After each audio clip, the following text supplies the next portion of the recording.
Bueno,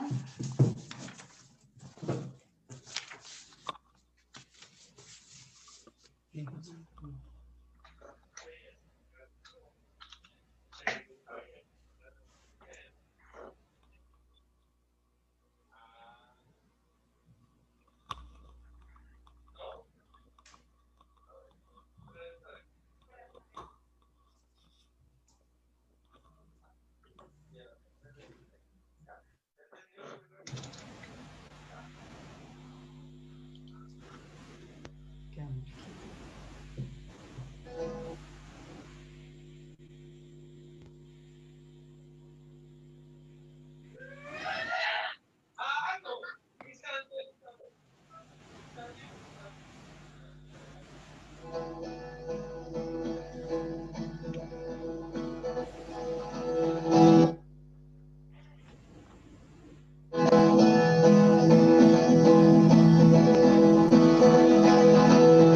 Con un poco de humor vamos a reír de la situación de nuestro país. Con un poco de humor y un pañuelo en la mano vamos a reír de la situación de mi país. Ni grande ni chico es mi país, que habla el español sin mi maíz. Así, adivina tú cuál es mi país. Hay 10 policías por cada estudiante y hay un estudiante por 1000 ignorantes. Así, adivina tú cuál es mi país. Bueno, buenas tardes a todos que nos siguen aquí en este programa de la Asociación France Colombie Solidarité y nuestro programa Voces de Lideresas y Líderes Sociales. Hoy vamos a hablar de nuestro país Colombia, como siempre, y tenemos dos invitados muy especiales de líderes y activistas políticos en el exterior. Precisamente están en París. Uno es Jenner Usuga, que ya nos ha acompañado como 3 veces en nuestro canal, ya hace parte de nuestra familia, candidato al Senado de la República, y Edilberto Muñoz, igualmente un líder y activista, candidato por la Cámara en representación de los colombianos en el exterior. Buenas tardes, Jenner, ¿cómo te encuentras? Mauricio, Patricia, Gustavo, Clarita, Hilberto, muchísimas gracias por permitirme nuevamente estar aquí compartiendo con ustedes en este espacio que se ha vuelto también ya como mi segunda casa. Ustedes son unas personas no solamente a quien he valorado mucho, sino que me han permitido también tener la oportunidad de compartir con ustedes en diferentes espacios, de colaborar con ustedes y de verdad que me siento muy contento de poder estar hoy aquí nuevamente junto a cada uno de ustedes. Muchas gracias, Jenner. Hola, Edilberto, bienvenido. Sin sonido. ¿Estás en sonido? Bueno. Hola Mauricio, ¿qué tal? Un saludo a todos y a todas las que nos están siguiendo en este momento y a quienes nos acompañan hoy, a Clarita, a Patricia, a Gustavo, a Jenner. Gracias por la invitación y bueno, a lo que vinimos, a conversar y a que nos escuchemos, Gracias por la invitación. Edilberto. Hola, Clarita, buenas tardes. Buenas tardes para todos. Bienvenidos, Jenner, Edilberto. Gracias por compartir este momento. Esperamos que sea muy productivo. Hola, Pati. Hola, Mauricio, buenas tardes. Gracias, Clarita. Gracias, Giner. Gracias, Edilberto, Gustavo. Es una esperanza con sueños de que ustedes están con nosotros hoy, porque, bueno, más tarde escucharán el por qué yo digo que son esperanzas en nuestros corazones. Gracias por estar. Gustavo, ¿cómo estás? Hola Mauricio, qué lindo momento de podernos volver a encontrar.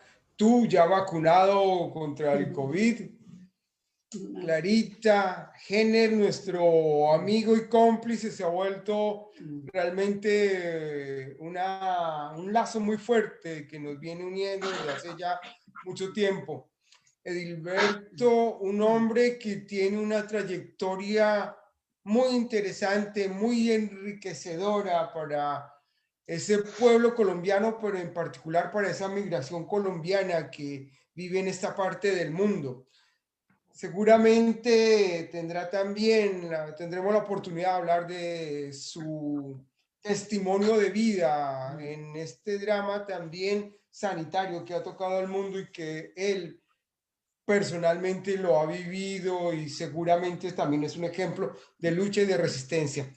Bien, pero también queremos y quiero proponer hoy que hagamos una serie de programas de aquí hacia la campaña de elección de Senado y Cámara sobre el tema migratorio.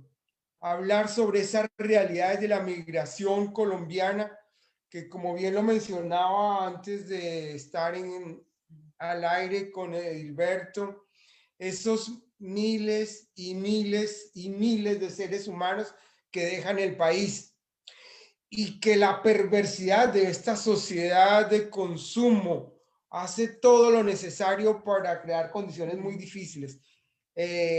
Quisiera que más adelante en otro programa abordáramos no solamente el tema de los sin papeles, pero también el tema de las au pair, lo que llaman las niñeras o los niñeros, que se ha vuelto otra forma de esclavitud, pero también esas visas de vacaciones, trabajo, que son también otra manera disfrazada de traer mano de obra barata a estos países. Bien, creo que todo esto se enriquece con la llegada también de Daniel Mendoza, refugiado en Francia, y que seguramente tendremos la oportunidad de encontrar y de discutir con él en estos espacios. Bienvenidos, un abrazo lleno de aprecio y de cariño para todos ustedes. Gracias, Gustavo. Pues sí, como dice Gustavo, y qué bueno ver que los colombianos que les ha tocado salir del país por X o Y razón, y más personas que han amado el país siempre, que han trabajado en política, desafortunadamente les tocó salir del país, pero aquí están y siguen trabajando, siguen luchando, siguen resistiendo. Entonces, pero para comenzar, Edilberto Jenner, bueno, Edilberto, una pequeña presentación para quién es Edilberto. Bueno, Edilberto es el segundo de una familia de 6. Nací en Bogotá, pero yo fui criado en Cali todo el tiempo. Mi militancia la comencé con los grupos prejuveniles en la parroquia de San José, en el barrio Cristóbal Colón, un barrio de invasión, como han nacido la gran mayoría de los barrios populares en Colombia, sin ninguna planeación ni nada, o sea, marcando calles, invadiendo. Y ahí comenzó, pues, digamos, estas sensibilidades por los más débiles, por los más necesitados. Después pasé a la pastoral juvenil. Con el tiempo terminé militando en el M. Presté servicio militar, fui soldado, infante de marina, soy administrador de empresas. Toda mi vida he trabajado en el sector comunitario, especialmente en la Corporación para la Recreación Popular.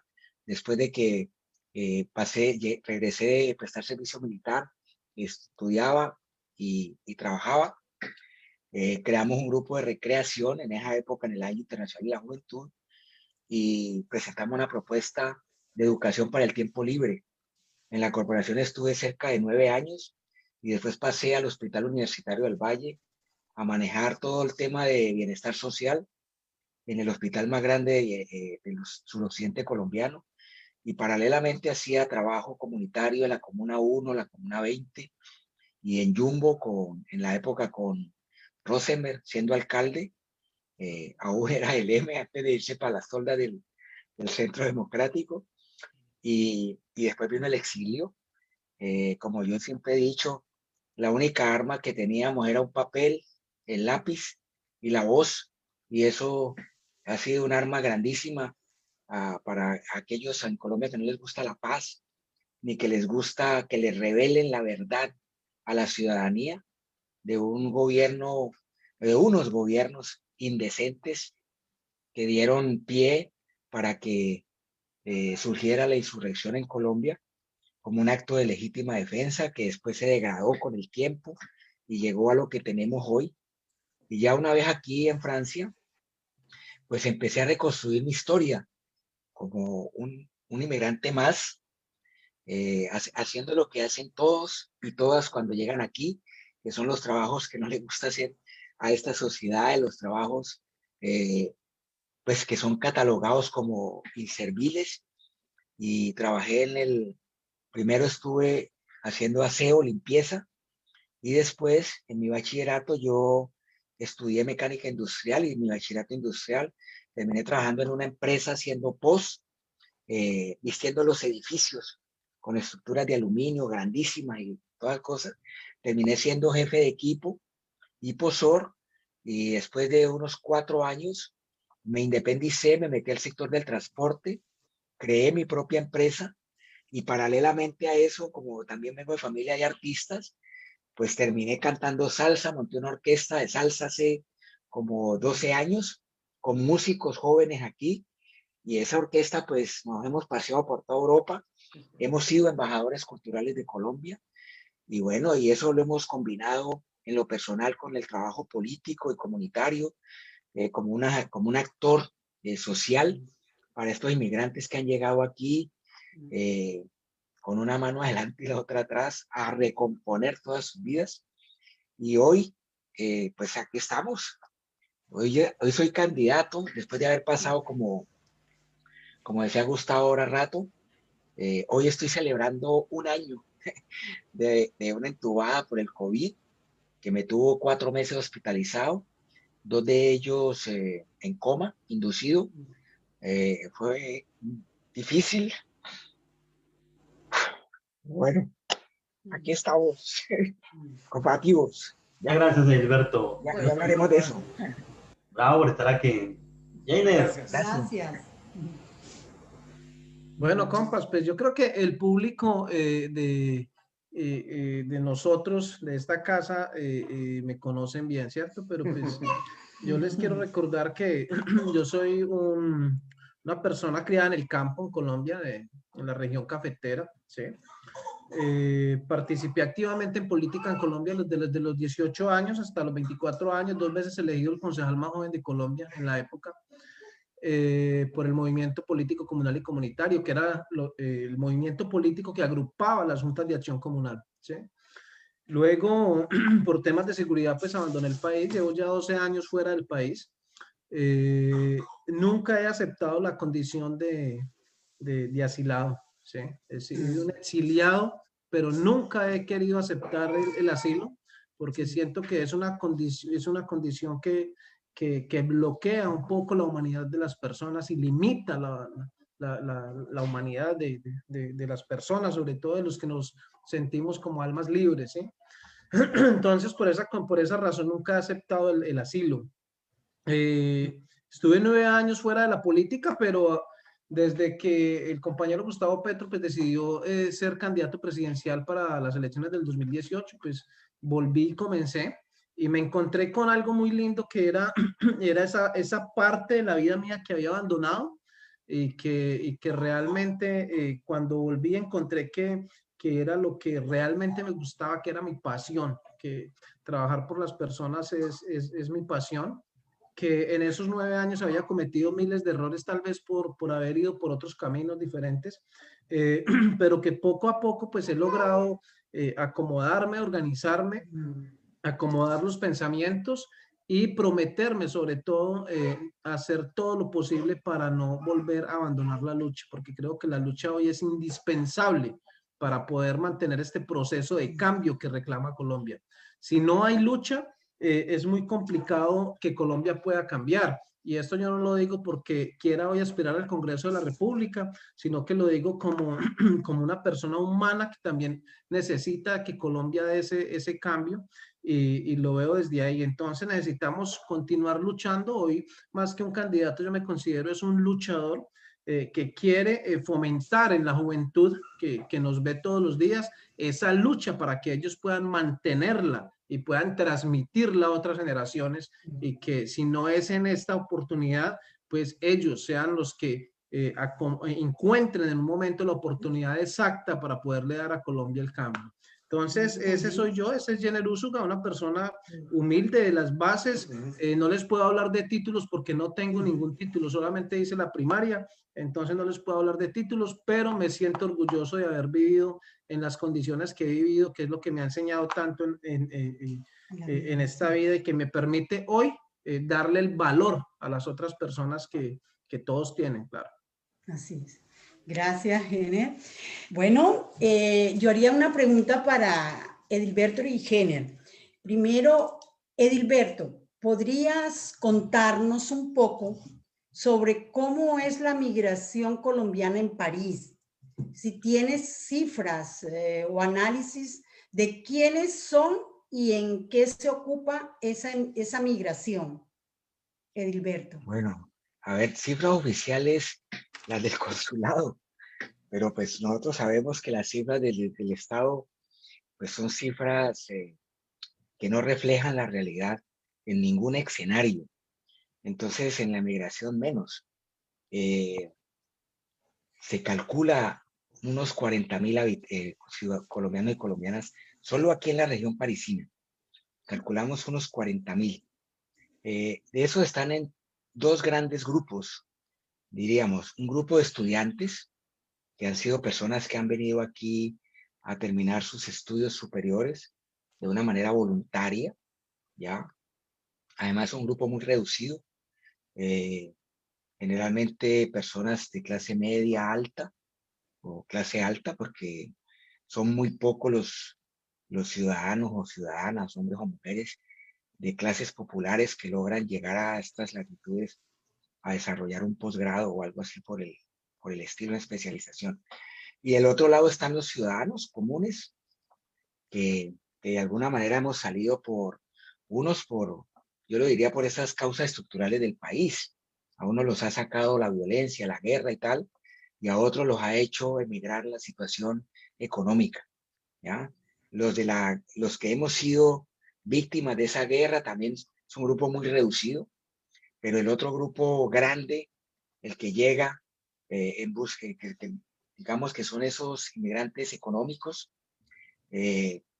mayormente mujeres que hombres, generalmente cabezas de hogar, y vienen a hacer los trabajos, los oficios, pues que prácticamente no es que sean, ¿cómo podemos catalogarlos? Son oficios despreciados, los oficios de aseo, los oficios para los trabajos de renovación en los inmuebles, que tiene que ver con todo lo que es plomería, el trabajo de masonería, que le llaman aquí, o construcción, electricidad, remodelación y todas estas cosas. Algunos conductores, otros trabajan en grandes obras, pero vistiendo edificios. O sea, hacen parte de empresas que alquilan la mano de obra. Básicamente en eso. Como te digo, nosotros calculamos unos 40.000. Pueden ser más. Ya pueden ser más. No sé, Jenner, ¿qué dice al respecto? Bueno, Perdón, Patricia. Sí, interrumpí, Patricia? Sí. No, está bien. No, lo que yo sí sé es que sin tener aún unas cifras exactas de la cantidad de colombianos que estamos en París o en Francia, pues lo que sí sé es que todos los días siguen llegando. Todos los días siguen llegando. De pronto, como lo decía Gilberto ahorita, estos días por la pandemia, pues se ha disminuido el ingreso de colombianos a este país. Creo que ahorita son más los que se están yendo precisamente porque muchos migrantes que acababan de llegar apenas cuando comenzó la pandemia, pues no han podido ubicarse, no han podido encontrarse y han tenido que devolverse, ¿sí? Lastimosamente, digo yo, porque pues al regresar a Colombia no van a encontrar nada ya tampoco. Allá está la situación muchísimo más difícil, ¿sí? Ahora, yo diría que ¿a qué nos dedicamos? Pues nos dedicamos a sobrevivir. A eso nos dedicamos, a buscar oportunidades. Hay tres clases de migraciones, tres grupos de migrantes, que son los estudiantes, son los que venimos por razones de seguridad y es la migración económica. Y en los tres casos, pues todos dedicados a sobrevivir, a ver cómo se sale adelante, a ver cómo se obtienen las oportunidades que Colombia nos negó. Yo creo que básicamente a eso es que venimos, ¿cierto?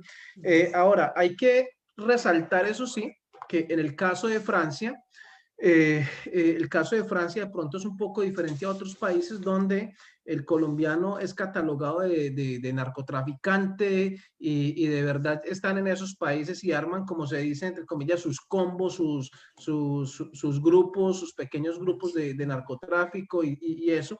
Yo creo que en Francia, imagino que en muchos otros países también, pero sobre todo en Francia, el colombiano es muy reconocido por su trabajo, ¿sí? Por ejemplo, en el sector del batimón, porque la pintura que hace el colombiano no la hacen otros, ¿sí? Entonces, se conoce el colombiano acá por trabajador a las señoras, y el colombiano realmente acá no tiene ese estigma de que fue que cogieron tantos, de que todo el mundo llega acá a ver cómo se tuerce, porque en Colombia uno también escucha decir muchas personas que van a otro país y decir, ah, bueno, a ver qué, ustedes entienden, ¿sí? Entonces yo creo que acá nos dedicamos a sobrevivir, a trabajar, a crear empresa, porque son muchos los colombianos que han podido crear empresa acá en Francia, en el sector del aseo y mantenimiento de inmuebles y en el sector de la construcción también, ¿cierto?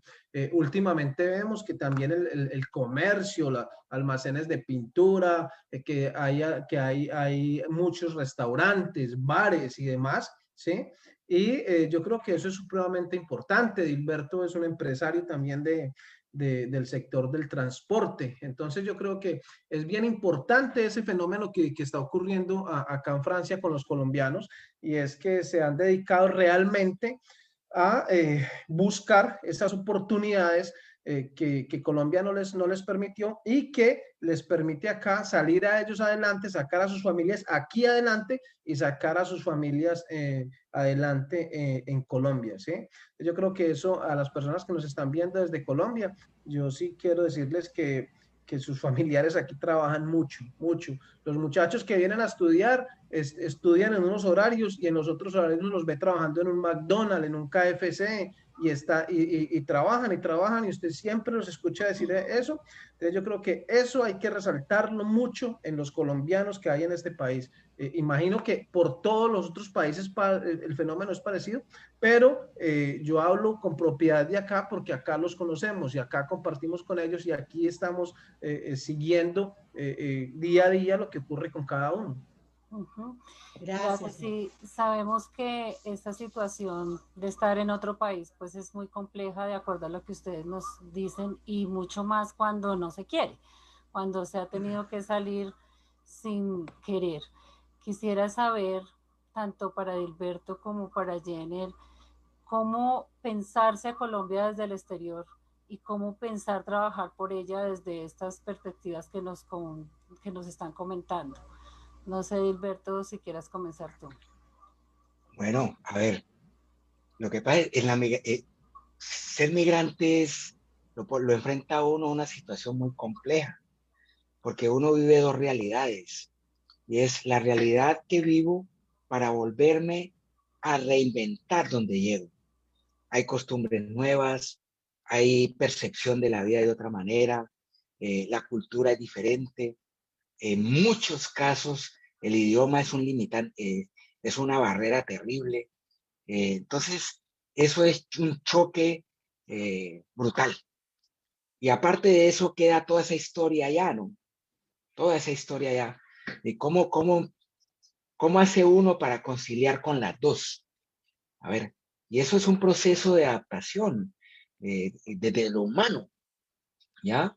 Empezar uno a ver cómo se inserta en esa sociedad, aprende a ser parte de esa sociedad, aprende a producir y aprende a ser también útil para esa sociedad sin poderse olvidar de lo de allá, ¿ya? Entonces, pero queda la otra realidad. ¿Cómo hago para que me reconozcan a mí donde llego? ¿Ya? Porque donde llego, yo no soy nadie. Aquí, por ejemplo, en Francia es terrible, porque aquí esta sociedad, por ponerte un ejemplo, es bancarizada. Todo tienes que hacerlo a través de un banco. Pagas tu arriendo, pagas tus servicios públicos, recibes tu salario, todo a través de un banco. Y por ley no te pueden abrir una cuenta en un banco si no tienes documentos. Entonces, en algunas entidades bancarias, moviendo relaciones, amigos, etcétera, etcétera, terminan abriéndote una cuenta. Pero eso es una lucha, ¿ves? Y sigues en el anonimato hasta que logres entrar en esa sociedad para también ser reconocido. Y generalmente son procesos muy largos, de años. Aquí yo conozco personas que llevan 30 años y no tienen papeles. Y eso uno puede decir son descuidados, etcétera, todo lo que quiera. Pero siempre va a haber un pero para no haberlo logrado. ¿Ves? Que puede ser desde la parte personal o puede ser que yo no he podido encontrar la ventana o el camino para ese reconocimiento. Mientras tanto, allá en Colombia, ¿qué pasa? Pues que en Colombia nos enseñamos a vivir de nuestros familiares que viven en el exterior. Y hoy en día, las remesas que mandamos los colombianos y colombianas para nuestras familias equivale creo que al 2 o al 3 del PIB. Juega entre esos dos indicadores del Producto Interno Bruto. Y eso le genera una riqueza tremenda al Estado, ¿cierto? ¿Y qué tenemos en contraprestación esos ciudadanos que estamos afuera? Nada, porque somos invisibles para ellos y somos invisibles donde vivimos. O sea, otra doble tragedia, ¿ves? Entonces, y ese ciudadano termina siendo apático a todo eso y no le importa participar en procesos de desarrollo democrático, nada de eso no le interesa. Así sea partidario de esos gobiernos que los expulsaron, porque esas políticas de esos gobiernos fue que los obligó a salir. Su gran mayoría. Nosotros creemos que el 95% de la migración colombiana es víctima de ese problema estructural que tiene el país, en diferentes líneas, ya te lo había explicado, ¿ves? Generalmente, entonces, esos reconocimientos, uno termina por volverse apático a todo eso y no cree en nada. Terminamos por no reconocernos ni nosotros mismos. Entonces, y allá nos volvimos un valor agregado a esa sociedad, porque también calculan que cada familia colombiana tiene a un familiar en el exterior que ayuda al sostenimiento económico de esas familias. Entonces, y uno ve la economía del país, uno dice, los 4 hombres más ricos, los dueños del 90% de la riqueza, los dueños del 90% de la tierra, 4 de ellos, 3 son banqueros. ¿Qué riqueza puede generar un banquero? Si un banquero no produce ni siquiera billetes, ¿ves? El banquero vive de los ahorros de los demás. ¿Cómo se mueve esa economía colombiana? ¿Cuáles son los dineros que circulan realmente ahí? Bueno, un dinero que circula, el de las remesas. Segundo dinero que circula, el del narcotráfico. ¿Cuál otro dinero circula? No circulan otros dineros. La economía informal, ¿cómo se mueve? Que genera el 60% de la fuerza laboral del país. Y no es formal, es informal. Y ese gremio, esos 4 ricos, solo dan el 1% del empleo del país, no más. Y los endiosan y dicen que todo, que somos un país capitalista. Y mentira, o sea, nos han negado todas esas verdades. Y nosotros desde acá afuera somos ajenos a esa gran verdad. Cuando nos la cuentan, no nos la creemos. Creemos que es mentira, porque nos enseñaron a vivir con esa verdad, a aceptarla y a no reconocerla. ¿Ves? Entonces, bueno, yo lo dejaría ahí. Muy bien. Y no sé qué pensará. Sí. Sí, claro, gracias. Gene, ¿cómo pensarse a Colombia desde el exterior y cómo trabajar por ella? Bueno, yo creo que los colombianos que estamos fuera del país pensamos las 24 horas del día en Colombia. Yo creo que los colombianos que salimos del país nos convertimos en unas personas que tenemos el cuerpo acá y la mente allá. ¿Sí? Yo creo, en la gran mayoría lo hacemos, porque la gran mayoría mientras está trabajando acá, sea haciendo aseo, sea echando andui, poniendo un piso, lo que sea, al mismo tiempo está pensando cómo organizar su casa allá, al mismo tiempo está pensando cómo ponerle un negocio allá al papá, a la mamá, al mismo tiempo está pensando cómo enviar un dinero para pagarle a su mamá la cita con un médico particular porque la EPS le demora la cita 6 meses, por ejemplo. ¿sí? ¿Y por qué traigo lo de la EPS a colación? Por lo siguiente, porque ya lo decía Dilberto, entre el 2 y el 3% del PIB lo generamos los colombianos que estamos fuera, el 2.8% para ser más exactos, ¿sí? Y esos son miles y miles y miles y miles de millones de pesos, que bien lo decía Dilberto también, es dinero de circulación inmediata, o sea, que le llega a las personas en Colombia, y cuando las personas lo cogen no lo guardan, sino que ahí mismo inmediatamente se van a mercar, se van a pagar el arrendo, van a pagar la cota de la casa, del apartamento o la cota del carro, porque también desde acá se paga, van a pagar la funeraria, por ejemplo. Sí. O sea, inmediatamente a pagar la funeraria, que esa funeraria, ese plan debe incluir, esa es una exigencia que hacemos, incluir que si nos morimos acá nos puedan llevar para allá. Porque el gobierno no lo hace, porque el gobierno no lo hace, el gobierno no nos ampara eso. O sea, si nosotros nos morimos acá, por acá nos tenemos que quedar, si no pagamos un seguro, ¿sí?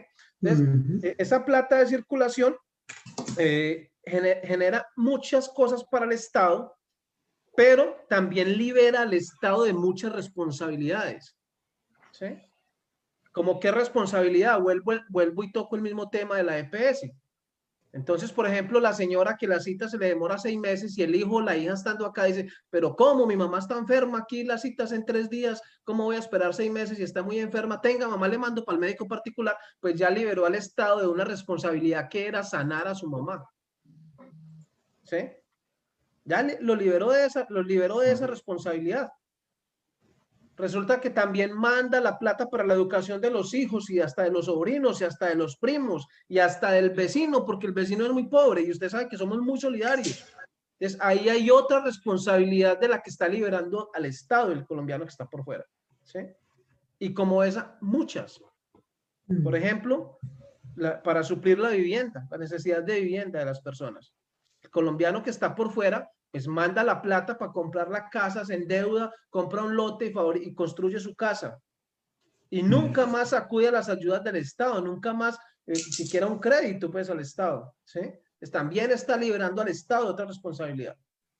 Y si seguimos sumando, encontramos, por ejemplo, la educación.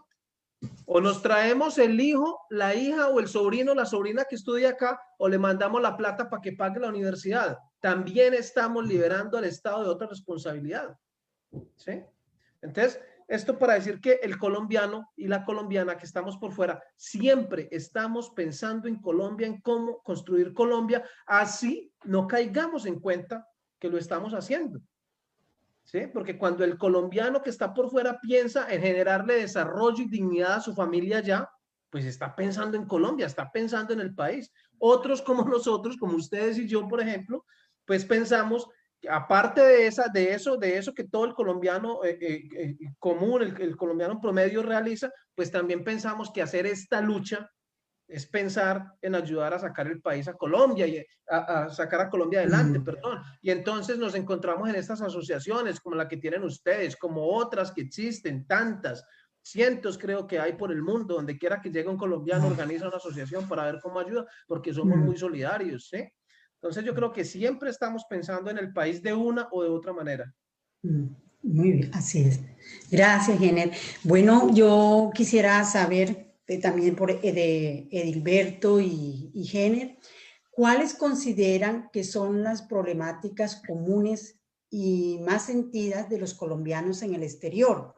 ¿Y qué iniciativa o propuestas desean proponer por la diáspora colombiana, Edilberto?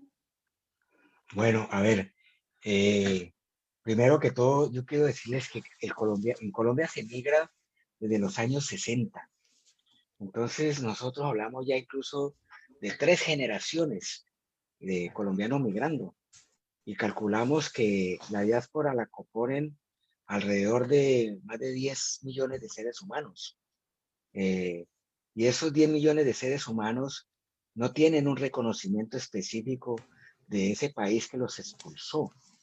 Entonces, nosotros pensamos que lo primero que tenemos que hacer es buscar ese reconocimiento de la diáspora por parte de toda la sociedad colombiana, la clase política y el Estado. Entonces, nuestra primera propuesta es esa, un reconocimiento de la diáspora como una región especial. La Constitución del 91 estableció unas regiones de Colombia, ¿cierto? Específicas. Y nosotros supuestamente somos reconocidos como una región de minoría, siendo la mayoría de esa minoría, que representamos algo así como el 20% o el 10% de la población colombiana, ¿cierto? El total de la población colombiana.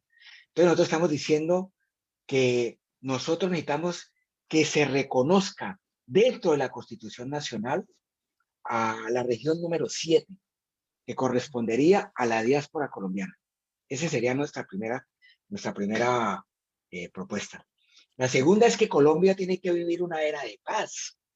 Si nosotros no vivimos esa era de paz, que es lo que está proponiendo el pacto histórico, y nosotros no hacemos parte de esa inclusión, que ya lo dije en la primera, tenemos que ser reconocidos, y ese pedacito se me olvidaba ahorita que hablo del pacto histórico, tenemos que ser reconocidos dentro del pacto histórico para que ese pacto histórico genere esa propuesta política en el Congreso que cree una ley que nos reconozca como la región número 7. Lo segundo sería participar de esa era de paz. Entonces nosotros estamos proponiendo que los consulados que se encuentran en todo el orden del mundo colombianos en una era, calculamos puede ser de 25 años. Gustavo Petro ha hablado de 3 gobiernos mínimo.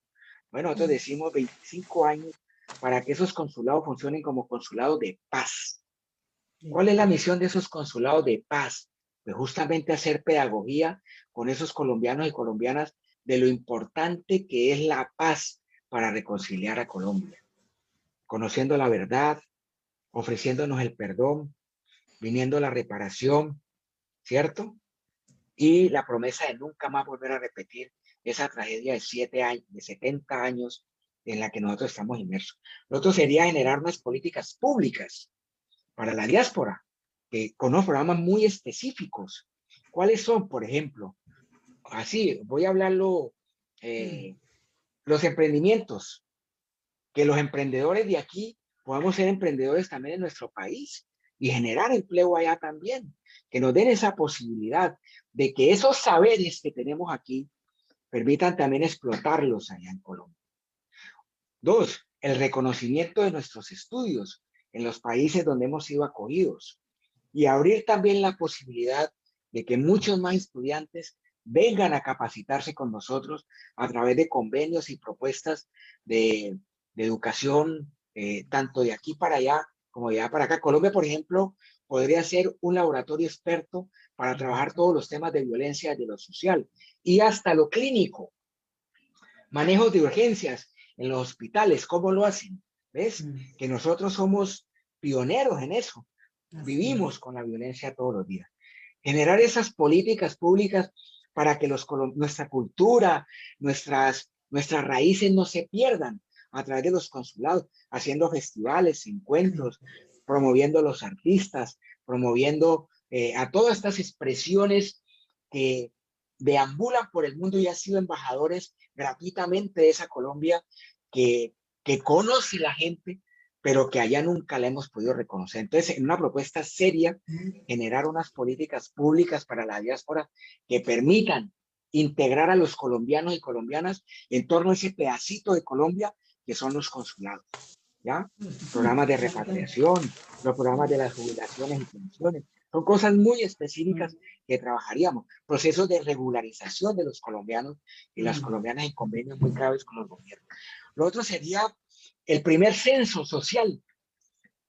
El primer censo poblacional de los colombianos en el exterior no existe. Necesitamos saber y reconocernos cuántos somos. Entonces eso sería clave. Tenemos que hacer un censo para ver cuántos colombianos y colombianas hay. Ampliar esa representación de los colombianos y las colombianas allá en Colombia.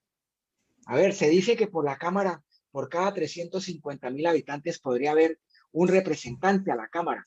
Si nosotros somos 10 millones, mínimamente, deberíamos de tener, no sé, 10, por decir un número.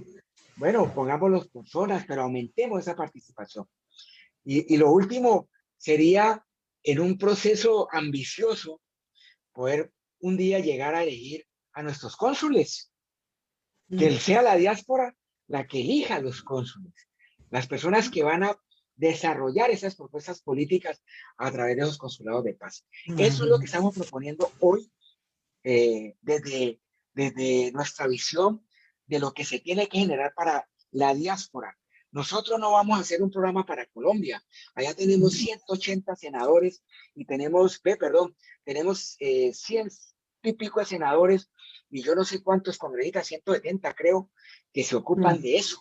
Bueno, entonces que tenemos aquí, que se ocupe por lo menos ahora de abrir esa puerta de reconocimiento a esa colombianidad dispersa en el mundo.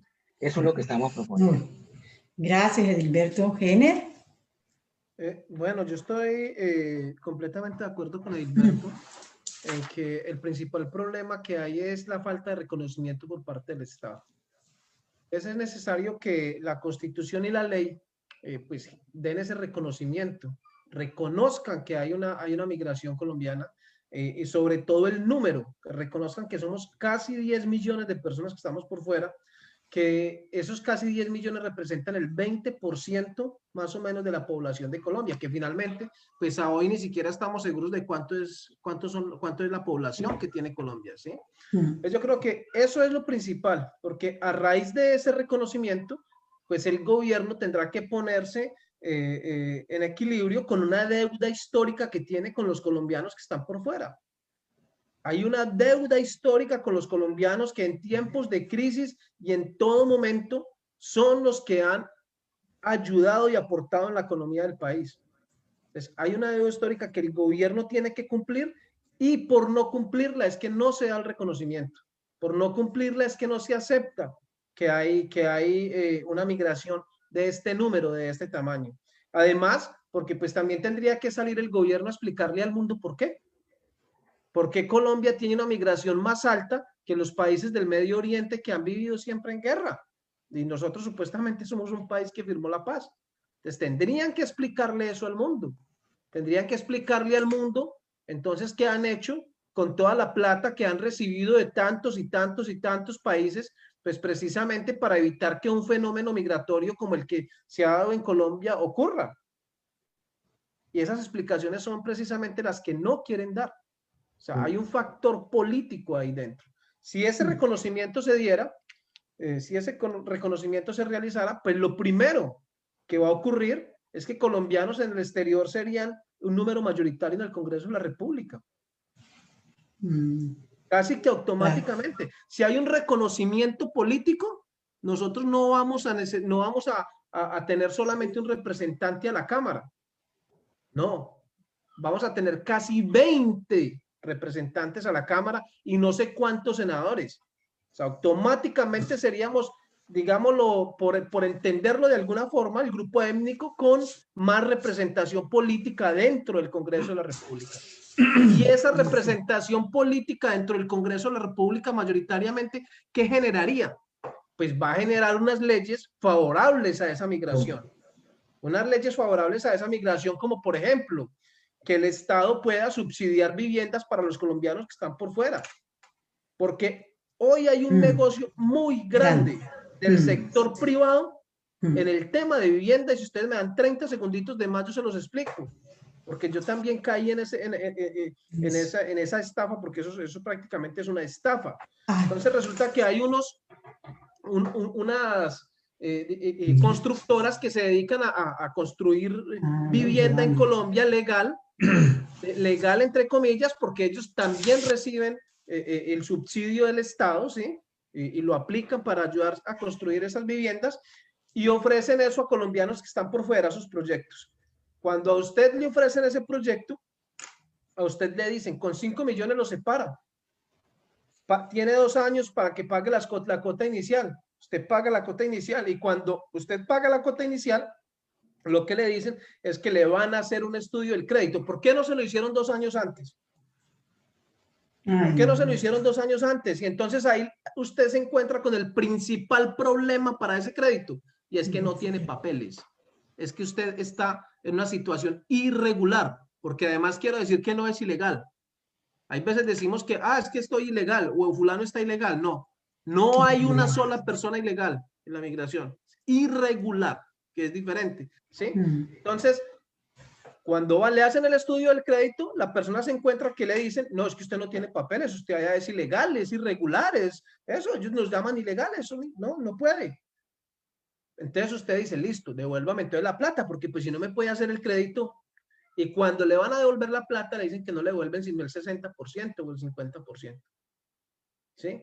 ¿Por qué no le avisan a la gente antes? ¿Por qué no se lo dicen antes? Antes de que se pare el apartamento, ¿usted tiene papeles? No, no tengo, no, mijo, no puede. Ya, simple, listo, se acabó el problema.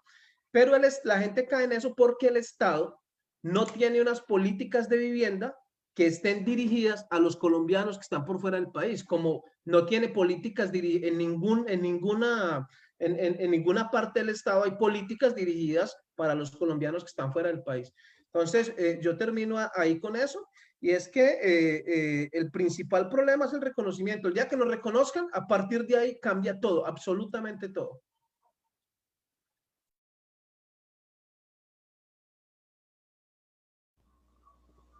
Gracias, sí.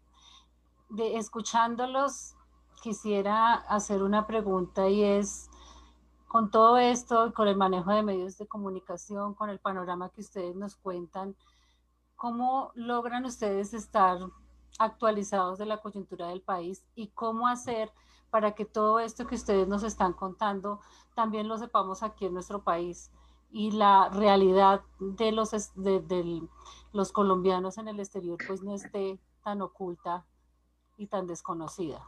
Edilberto. Bueno, mira que, a ver, yo tengo, y lo voy a contar con una anécdota. Yo tengo un compadre, el padrino de mi hijo, tiene una empresa de software en Colombia. Y a veces me ha dicho, usted no sabe porque usted no vive aquí. Y yo le he dicho, yo vivo en un país donde con el 20% de lo del salario mínimo de un día, yo pago internet 24/24 ilimitado. Y eso me da la oportunidad de entrar a todas las páginas que yo quiera, con la visión que me quieran dar, desde cualquier orilla, no me importa. Entonces conozco la oficial, la del centro, la de la oposición, etcétera, etcétera, etcétera. Yo creo que nosotros vivimos mejor informados que muchísima gente en Colombia que no tiene acceso a eso, porque esos servicios en Colombia son carísimos, ¿ves? Entonces, yo le digo a él, usted que es informático, que conoce que el mundo hoy es planito, me va a decir a mí eso. Entonces, a veces entramos a jugar en unas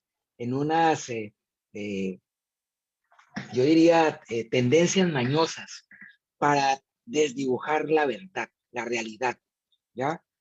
Todos los colombianos y colombianas que estamos en Europa y en Estados Unidos, uno generalmente no emigra a un país peor que el de uno. Uno emigra a un país que esté en mejor situación que el de uno, ¿cierto? Bueno, no sé cómo será la situación en América Latina. Creo que en Ecuador, después del correísmo, la cuestión de la información quedó mucho más abierta y más democrática con la ampliación de las bandas de internet y la fibra óptica y qué sé yo, que nos permiten una interrelación de comunicación mucho más abierta, más espontánea, más directa y más democrática. Conocemos todo, ¿ya? Desde verdades hasta mentiras. Ya uno verá en su espíritu investigativo y de conocer esas realidades, de verificarlas o no. Pero tenemos acceso muchísimo más grande a esa información que cualquier ciudadano o ciudadana colombiana. Entonces, pues claro, estamos enterados de todo. Nosotros nos enteramos primero que cualquier ciudadano en Colombia lo que pasa en Colombia, ¿ya? Y aparte de eso, cruzamos esas informaciones con lo que se genera de la información oficial en el exterior. Y nos damos cuenta de algo terrible, por ejemplo, y es la complicidad del mundo externo, ¿ya? De estos países con nuestras tragedias, totalmente insolidarios, porque conocen de esa realidad. ¿Cómo no van a saber en Francia que Colombia cerró con 98 masacres, que han asesinado más de 1000 líderes cívicos en estos tiempos de gobierno Duque, que volvimos a la guerra y quieren hacer trizas la paz, que Colombia exporta más coca hoy que hace unos años, que el cartel de los soles en Venezuela puede existir, pero esa coca sale de Colombia, y que la coca que atraviesa esa ruta para llegar a Europa y pasa supuestamente por Venezuela, lo más probable es que venga también de esos sectores oficiales, ¿sí?, que ayudaron a financiar la campaña presidencial y tenían un piloto identificado, piloto del cartel de Sinaloa, por ejemplo. ¿Ves? Todas esas cosas el mundo exterior las sabe. ¿Por qué no actúa? ¿Por qué esa insolidaridad con nosotros? Así ¿Qué es. hacemos nosotros como actores acá afuera para visibilizar esas tragedias? ¿Ves? Porque nosotros acá afuera las callamos. Ayer estaba en un escenario, hicimos una filmación y alguien me dijo después de que terminamos la filmación, y oiga, ¿y usted qué piensa de Venezuela? Y yo le dije, pues esa pregunta es capciosa, ¿no?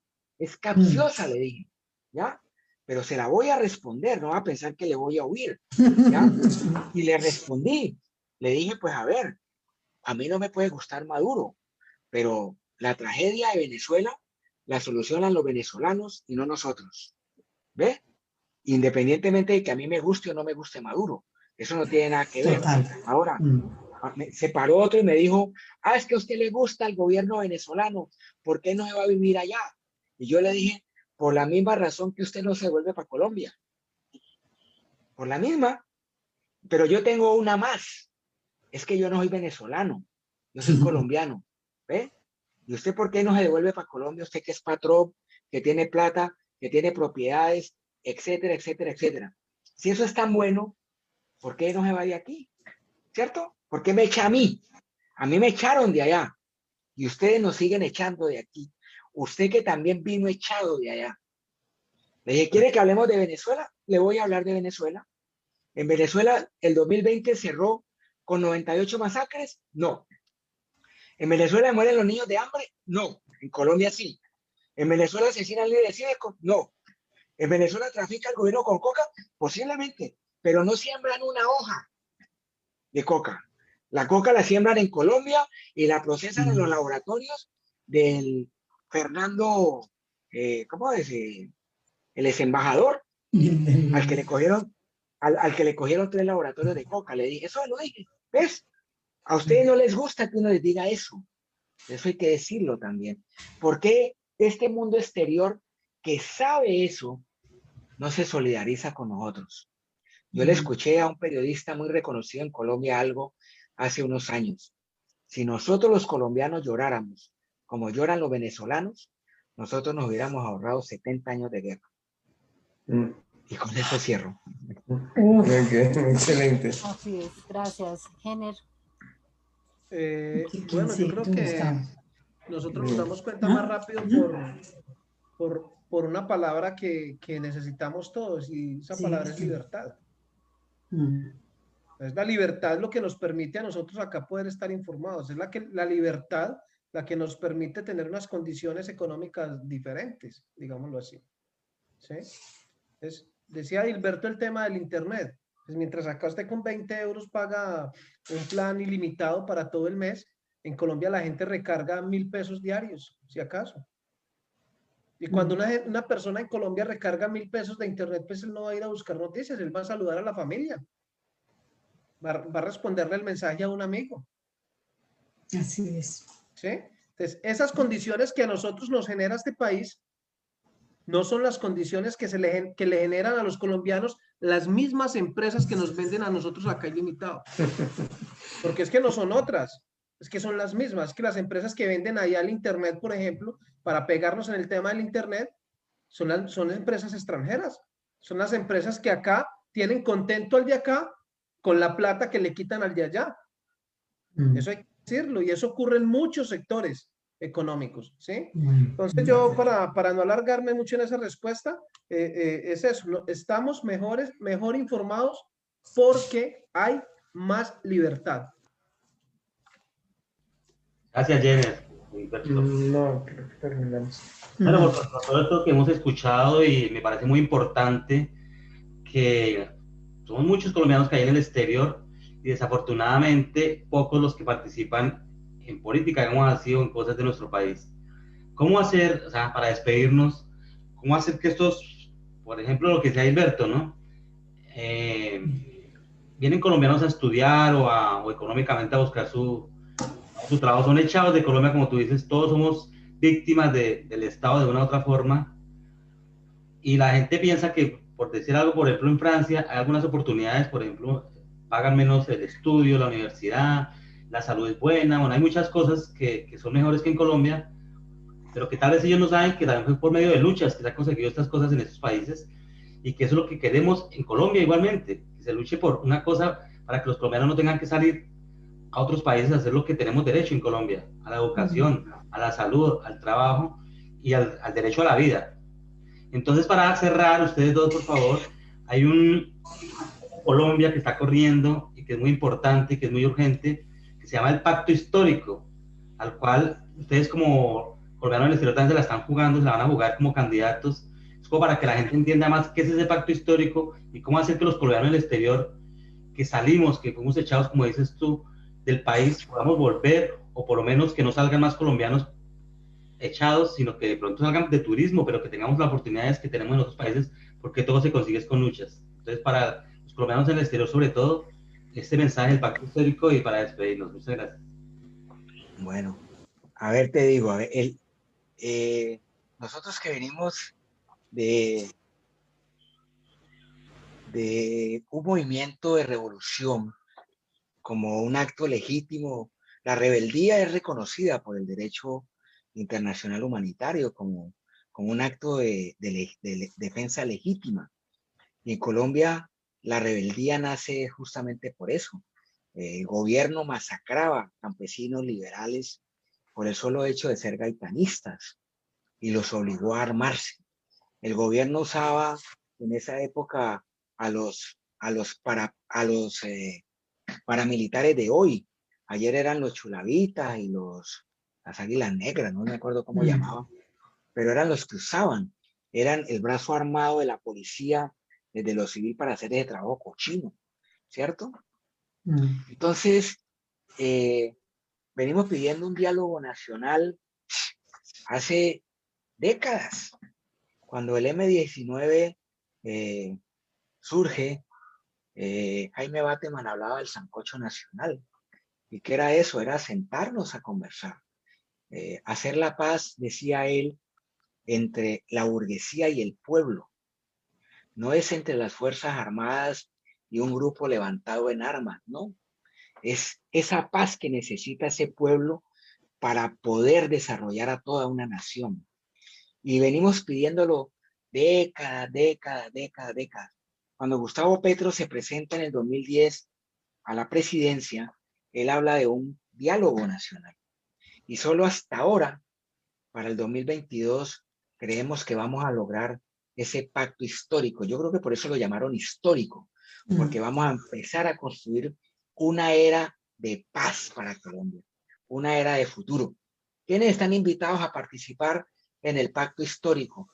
Todos los que quieran ser actores directos de esa transformación del país. Ahí pueden llegar todos. El pacto histórico está abierto para todos los políticos, porque la paz se hace con el enemigo. Entre los amigos hacemos fiestas. Con el enemigo tenemos que hacer la paz. Entonces tenemos que empezar con esa percepción. Es desde allí. Entonces le decimos a los liberales, vengan. Incluso yo le he escuchado a Gustavo Petro decir, hasta con Uribe podemos conversar y la gente del Centro Democrático. Claro que tenemos que hablar con ellos. Le escuché decir a los militares no hay por qué meterlos a la cárcel después de que nos cuenten la verdad. No, señor, porque detrás de un militar hay un civil dando una orden. Queremos saber es quién fue. No más. ¿Ves? Entonces, al pacto histórico tienen que llegar todas las fuerzas de la ciudadanía, desde las políticas, las asociativas, los gremios económicos, los industriales, las agremiaciones campesinas, los indígenas, las minorías, los afros, todo el mundo debe llegar a ese pacto histórico. ¿Para qué? Para poder iniciar esa era de paz que está promoviendo con unos puntos muy básicos. ¿Cuáles son? Un cambio de modelo económico que permita democratizar la tierra, cambiar esa economía extractivista de explotación por la agroindustrialización y la democratización de la tierra. 2, la democratización del saber, de la educación gratuita. ¿Ya? Eso es lo básico para formar una sociedad. A mí me aterra ver en estas sociedades uribistas que mandan a sus hijos a estudiar gratis, ¿cierto? A los colegios, donde le dan la comida, tienen la ayuda medical gratuita, tienen, tocan ayudas para pagar el arriendo, reciben ayudas para el estudio de sus hijos y una gama de servicios de bienestar social que aquí sí los pueden recibir y aquí no los niegan. Aquí no dicen, no, yo soy capitalista y no quiero nada regalado. No, aquí sí callan eso. Pero allá en Colombia lo reprochan. Allá no tenemos derecho. Pero aquí todos los días lo reciben. Hipócritamente lo callan. Yo se los digo, yo soy uno que desde que yo llegué aquí a Francia hace 21 años, pues intenté hacer parte de la sociedad, aprender el idioma mal que bien y tal, pero nunca olvidé mi colombianidad. ¿Por qué? Pues porque son mis raíces. ¿Ya? Yo no salí de Colombia porque me dijeron, vea, usted recibió el llamado de Abraham. Sí, vende tus riquezas, coge a tus esposas, y sígueme, que yo te voy a llevar a la tierra prometida y tal, y allá haré tu descendencia. No, es pura paja, no hay señor. Eso es una mentira. A nadie le echaron el cuento de los que andamos por aquí, a ninguno. ¿Ves?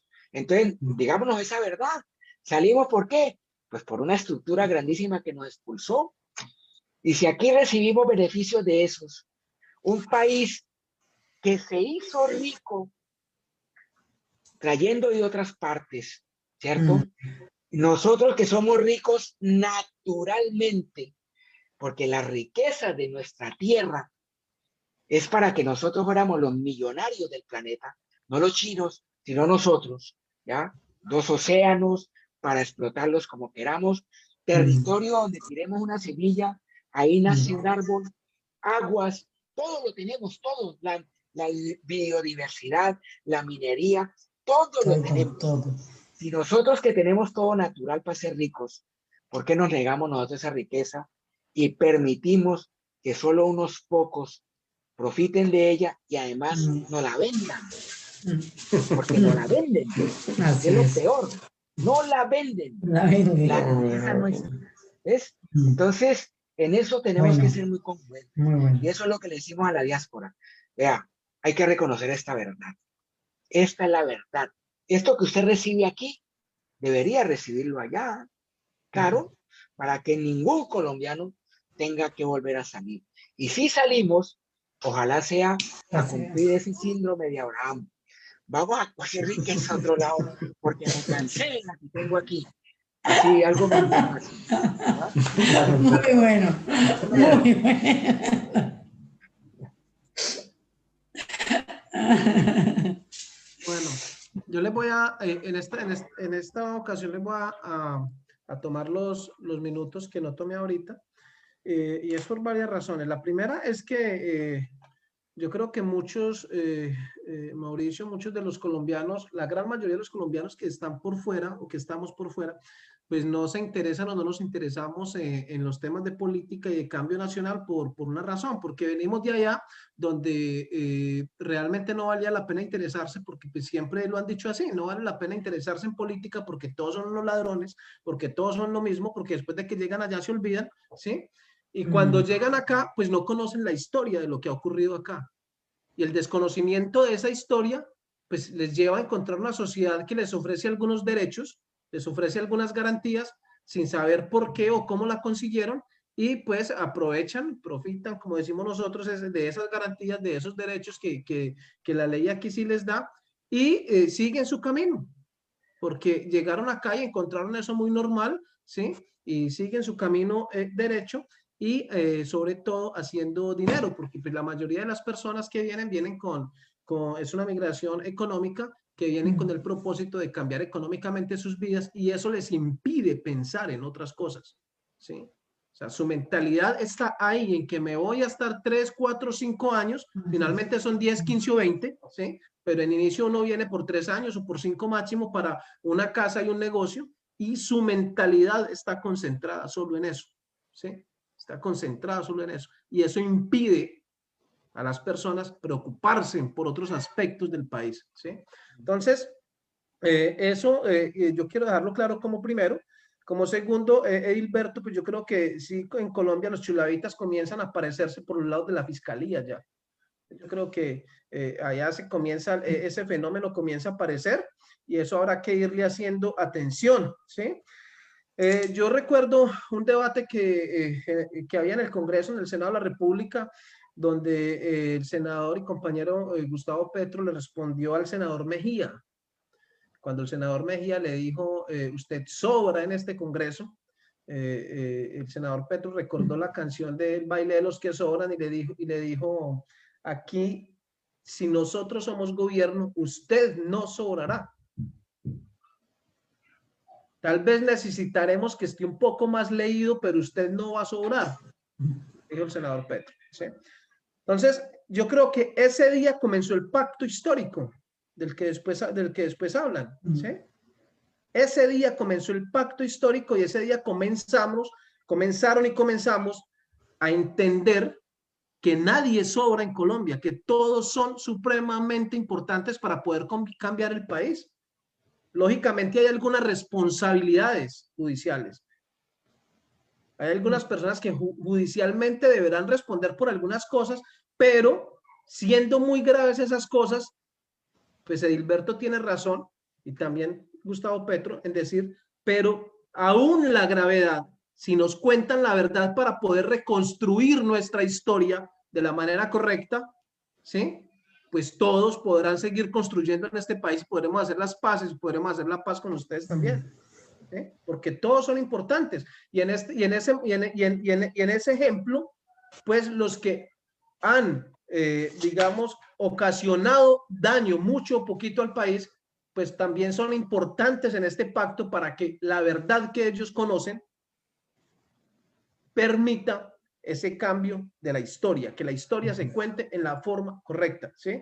Ahí nace el pacto histórico, ¿sí? Pero resulta que el pacto histórico tiene que ser más allá de lo político. Yo lo he explicado en muchos escenarios y por eso les pedí tomarme los minutos que dejé ahorita. Porque el pacto histórico no pueden ser solamente 8, 10, 20 o 30 políticos que se abracen para una foto. No pueden ser solamente las cabezas visibles de los partidos y movimientos políticos del país. Porque es que ellos finalmente siempre se han abrazado, sean de izquierda o sean de derecha. Siempre han habido alianzas, siempre han habido uniones políticas. Ese pacto político existe cada 4 años, cada que hay elecciones. El pacto histórico que Colombia necesita es el pacto de nosotros con nosotros mismos. Ese es el primer paso. Es que nosotros, abrazándonos nosotros mismos, entendamos que somos nosotros responsables de lo que está pasando. Y aquí no estoy hablando como candidato, sino como un colombiano más. Necesitamos entenderlo así y decir, nosotros somos importantes dentro del cambio que necesita Colombia, ¿sí? Y cuando lo entendamos, pues entonces sigue un segundo paso del pacto histórico, que es el pacto histórico entre las bases. Y es que ese colombiano que él mismo se pudo convencer de que era importante para este pacto, pues salga y hable con los otros y con las otras. E invite a los demás colombianos y colombianas a que juntos se acomoden y se organicen desde sus regiones, porque no puede ser solamente desde Bogotá, sino desde sus regiones, desde sus barrios, desde sus veredas, para aportar a ese cambio que necesita Colombia, para que las campañas finalmente no cuesten un solo peso, para que sean personas convencidas de que van a votar por alguien porque realmente les ofrece la seguridad para aportar en ese cambio que el país necesita, y no porque les está dando ladrillo, tamal y demás, sino porque el colombiano ahí, esa persona, ese ciudadano, esa ciudadana, está realmente convencido de su poder, porque es que finalmente el poder no lo tienen los que se abrazan en Bogotá, el poder lo tiene el ciudadano de a pie, que es mayoritariamente en Colombia. Es que la mayoría son la gente de las bases, son la gente de las bases quienes ponen los alcaldes, los concejales, los gobernadores, los congresistas, al presidente. No es la élite. No es la élite económica ni es la élite política del país quien pone a los gobernantes. A los gobernantes, así sea comprado con tamal, son las bases las que los ponen. Entonces, la importancia del pacto histórico es esa, es descentralizar el pacto. Y eso yo lo he dicho en todos los escenarios donde me invitan. Porque cuando descentralicemos el pacto y lo llevemos a las regiones, lo llevemos a las negritudes, lo llevemos donde los indígenas, lo llevemos al barrio y a las veredas del país, de todos los rincones del país, ese día Colombia va a cambiar. Es supremamente importante, compañeros. No solamente ustedes que me acompañan en este espacio, sino las personas que nos están viendo, que cuando piensen en pacto histórico, no piensen en Petro abrazado con Benedetti. Es que piensen en ese ciudadano y esa ciudadana de a pie que vive en la indignidad en un barrio y en una vereda, y que son ellos quienes se tienen que abrazar juntos para decidir si Petro y Benedetti sí son las personas adecuadas para darle el cambio al país. Si es que Edilberto es la persona adecuada para ser representante a la Cámara, si es que Jenner sí tiene las facultades para ir al Senado y otros miles, ¿sí? Entonces, esa es la invitación que hago y es el pacto histórico en el que Jenner Úsuga cree. Ese es mi pacto histórico y ese es el pacto histórico por el que yo peleo todos los días. Excelente, muchas gracias. Jenner, muchas gracias, Gilberto. Pues de verdad que quedamos pendientes para sí. Yo creo, para ver cómo va la campaña, para decirle al público, a los que nos ven, que por qué queremos ser senador, por qué queremos ser presidente de la Cámara. El tiempo es corto. Igualmente esta es la casa de los dos, de la casa de los líderes, de las redes sociales. Bienvenidos cuando quieran venir. Clara, para despedirnos.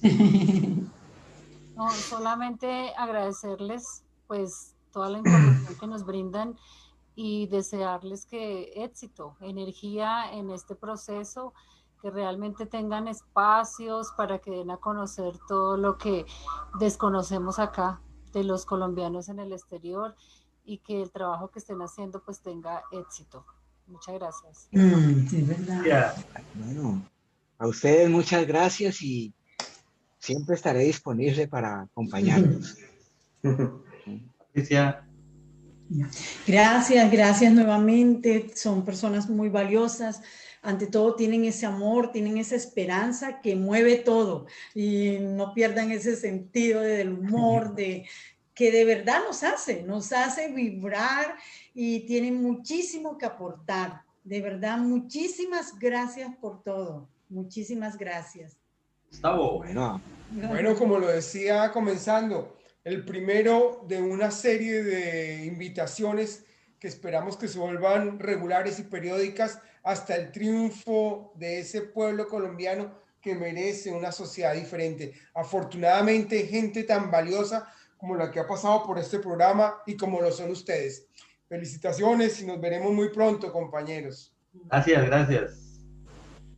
Bueno, gracias, Clarita, Patricia, Gustavo, Mauricio.